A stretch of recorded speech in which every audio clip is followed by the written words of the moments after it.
ಗೊಂದಲ ಮತ್ತು ಆಕ್ಷೇಪಗಳ ನಡುವೆ ರಾಜ್ಯಾದ್ಯಂತ ಸಾಮಾಜಿಕ ಶೈಕ್ಷಣಿಕ ಆರ್ಥಿಕ ಸಮೀಕ್ಷೆ ನಡೀತಾ ಇದೆ. ನಿನ್ನೆಯಿಂದ ಬೆಂಗಳೂರು ವ್ಯಾಪ್ತಿಯಲ್ಲೂ ಕೂಡ ನಡೀತಾ ಇದೆ. ನಿನ್ನೆ ಒಂದೇ ದಿನ 22,141 ಮನೆಗಳ ಜಾತಿ ಗಣತಿಯನ್ನು ಮಾಡುವಂತಹ ಕೆಲಸ ಆಗಿದೆ. ಮೊದಲ ದಿನವೇ ಗಣತಿದಾರರಿಗೆ ಸಮೀಕ್ಷೆಯ ಆ್ಯಪ್ ಇದೆಯಲ್ಲ, ಅದು ಗೊಂದಲ, ಸರ್ವರ್ ಸಮಸ್ಯೆ, ಲೊಕೇಶನ್ ಕಿರಿಕಿರಿ, ಸಹಜವಾದಂತಹ ಸಮಸ್ಯೆಗಳು ಎದುರಾಗಿತ್ತು. ಹಲವೆಡೆ ID ಕಾರ್ಡ್ ಕಿಟ್ ವಿತರಣೆಯೂ ವಿಳಂಬವಾಗಿತ್ತು. ನಿನ್ನೆ ನಗರದ ಹಲವೆಡೆ ಸಮೀಕ್ಷೆದಾರರು ಮನೆಗೆ ತೆರಳಿದಾಗ ವೈಯಕ್ತಿಕ ಮಾಹಿತಿಯನ್ನು ಯಾಕೆ ಕೊಡಬೇಕು, ಮಾಹಿತಿ ಕೊಟ್ಟರೆ ಅದು ಸುರಕ್ಷಿತನಾ ಅನ್ನುವಂತಹ ಅಸಮಾಧಾನ ಸಾರ್ವಜನಿಕರಲ್ಲಿತ್ತಂತೆ. ಗಣತಿದಾರರ ವಿರುದ್ಧ ಜನ ತಿರುಗಿ ಬಿದ್ದಿದ್ರು ಕೆಲವು ಕಡೆ ಅನ್ನೋದು ಕೂಡ ಗೊತ್ತಾಗ್ತಿದೆ. ಪ್ರಮುಖವಾಗಿ ಆಧಾರ್ ಕಾರ್ಡು, ಬ್ಯಾಂಕ್ ವಿವರ, ಚರಾಸ್ತಿ ಸ್ಥಿರಾಸ್ತಿ ವಿವರ, ಕುಟುಂಬದ ಸಾಲ, ಆದಾಯದ ತೆರಿಗೆ ಪಾವತಿದಾರರು, ಕುರಿ ಎಮ್ಮೆ ಕೋಣ ಸಾಕಿದ್ದೀರಾ, ಹೀಗೆ ಅನೇಕ ಪ್ರಶ್ನೆಗಳಿಗೆ ಇದೇನು ಆಸ್ತಿ ಸಮೀಕ್ಷೆನಾ ಅಥವಾ ಸಾಮಾಜಿಕ ಶೈಕ್ಷಣಿಕ ಸಮೀಕ್ಷೆನಾ ಅಂಥೇಳಿ ಜನ ಆಕ್ರೋಶವನ್ನು ಕೂಡ ಬೆಂಗಳೂರಿನ ಹಲವು ಕಡೆಗಳಲ್ಲಿ ವ್ಯಕ್ತಪಡಿಸಿದ್ದಾರೆ. ಪಟ್ಟಿಗಳು ಕೇಳಂಗಿಲ್ಲ, ಆಧಾರ್ ಕಾರ್ಡ್ ಕೇಳಂಗಿಲ್ಲ, ನಿನ್ನ ಇನ್ಕಮ್ ಏನು, ನಿನ್ನ ಬಿಲ್ಡಿಂಗ್ ಏನು, ನಿನ್ನ ಕಾರ್ ಏನಕ್ಕೆ ಕೇಳ್ತೀರಾ ನೀವು? ಏನು ಟ್ಯಾಕ್ಸ್ಗಳು ಹೊಡಿಯಾಕ ನೀವು ಇವಾಗೆ ಹೊಡೆದು ತಿಂದು ಬಡವ್ರ ಬಗ್ರನ್ನ ರಕ್ತ ಇರ್ತಾ ಇದ್ದೀರಾ? ಇನ್ನೂ ಸಾಲ್ತಾ ಅಲ್ವಾ ನಿಮಗೆ ತಿಂದು ತೆಗಿರೋದು? ಇನ್ನೂ ತಿನ್ನೋಕ್ಕೋಸ್ಕರ ಇವಾಗ ಡೀಟೇಲ್ಸ್ ತಗೊಳ್ಳಿ. ಟ್ಯಾಕ್ಸ್ಗಳು ಎಳಿತಾರೆ ಮೇಡಮ್ ಅವ್ರು ಬಡವ್ರ ತಲೆ ಮೇಲೆ.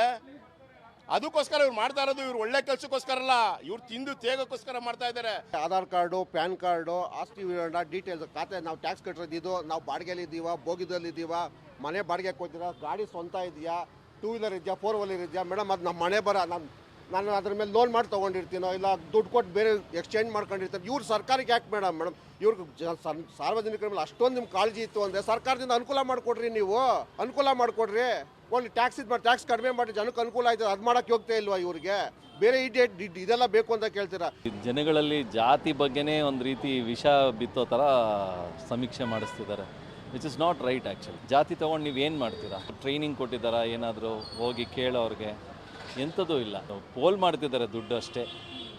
ಅದನ್ನು ನೋಡಿ, ಬರೀ ಬೆಳಗ್ಗೆ ಎದ್ದರೆ ನಮಗೆ ಟ್ರಾಫಿಕ್ ಸಮಸ್ಯೆ, ಪಾಟ್ ಹೋಲ್ಸು, ಅದು ಇದು ಅಂತ ಹೇಳ್ಕೊಂಡು ಇದು ಮಾಡ್ತಾರೆ. ಅದ್ರ ಖರ್ಚು ಮಾಡ್ಬೋದು. ಈ ಜಾತಿ ಮಾಡ್ಕೊಂಡು ಏನು ಮಾಡ್ತೀರಾ ಹೇಳಿ? ಏನು ಜಾತಿ ಗಣತಿ, ಏನು ಅನುಕೂಲ ಏನಿಲ್ಲ, ಸುಮ್ಮನೆ ಜನಗಳು ಕಿತ್ತಾಡೋದು ಮಾಡ್ತಾ ಇರೋದು ಅಷ್ಟೇ. ಇನ್ನೇನು ಪ್ರಯೋಜನ ಇಲ್ದಿದ್ದೀವಲ್ಲ ಮಾಡ್ತಾ ಇರೋದು. ಜಾತಿ ಗಣತಿ ಮಾಡಿ ಎಲ್ಲರನ್ನೂ ವಿಂಗಡಣೆ ಮಾಡಿದರೆ ಏನು ಪ್ರಯೋಜನ ಹೇಳಿ? ಅದೇ ನಾವು ಹೇಳ್ತಾ ಇದ್ದೀವಲ್ಲ, ಏನು ಪ್ರಯೋಜನ ಇಲ್ಲ. ಏನಾದ್ರಿಂದ ಅನುಕೂಲ ಇದ್ದರೆ ಏನೋ ಅನ್ಬೋದು. ಸುಮ್ಮನೆ ಅದೇನೋ ಜಾತಿ ಗಣತಿ ಅಂತ ಜನಗಳಿಗೆ ಒಂದು ಒಳ್ಳೇದು ಮಾಡೋದು, ಅದನ್ನು ನೋಡಬಾರ್ದು. ರೋಡ್ಗಳೆಲ್ಲ ಅಲ್ಲ.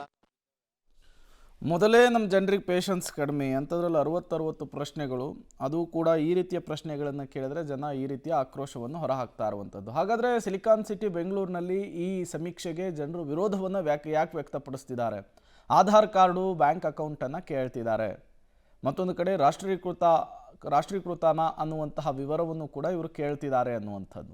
ಆಸ್ತಿ ವಿವರವನ್ನು ಕಲೆ ಹಾಕುವಂತಹ ಕೆಲಸ ಆಗ್ತಾ ಇದೆ. ಇದೆಲ್ಲ ಅವಶ್ಯಕತೆ ಇದೆಯಾ ಅಂತ, ಸ್ವಂತ ಮನೇನಾ ಬಾಡಿಗೆ ಮನೇನಾ ಅಂತ ಕೂಡ ಪ್ರಶ್ನೆಯನ್ನು ಕೇಳ್ತಿದ್ದಾರೆ. ಯಾಕಾಗಿ ಅಂತ ಕೇಳ್ತಿದ್ದಾರೆ. ಅಂಗಡಿ ಇದೆಯಾ, ಜಮೀನಿದೆಯಾ ಅನ್ನುವಂತಹ ಪ್ರಶ್ನೆಗಳನ್ನೆಲ್ಲ ಕೇಳ್ತಿದ್ದಾರೆ. ನಿಮ್ಮದು ಓನ್ ಗಾಡಿ ಇದೆಯಾ, ಕಾರ್ ಇದೆಯಾ, RC ನಂಬರ್ ಕೊಡಬೇಕು, ಈ ರೀತಿಯ ಪ್ರಶ್ನೆಗಳೇ ಈಗ ಜನರಲ್ಲಿ ಟೆನ್ಷನನ್ನು ಜಾಸ್ತಿ ಮಾಡ್ತಿದೆ. ಸ್ಕೂಲ್ ಯಾಕೆ ಬಿಟ್ರಿ ನೀವು ಅನ್ನುವಂತಹ ಪ್ರಶ್ನೆಗೂ ಕೂಡ ವ್ಯಾಪಕ ವಿರೋಧ ವ್ಯಕ್ತವಾಗ್ತಾ ಇದೆ.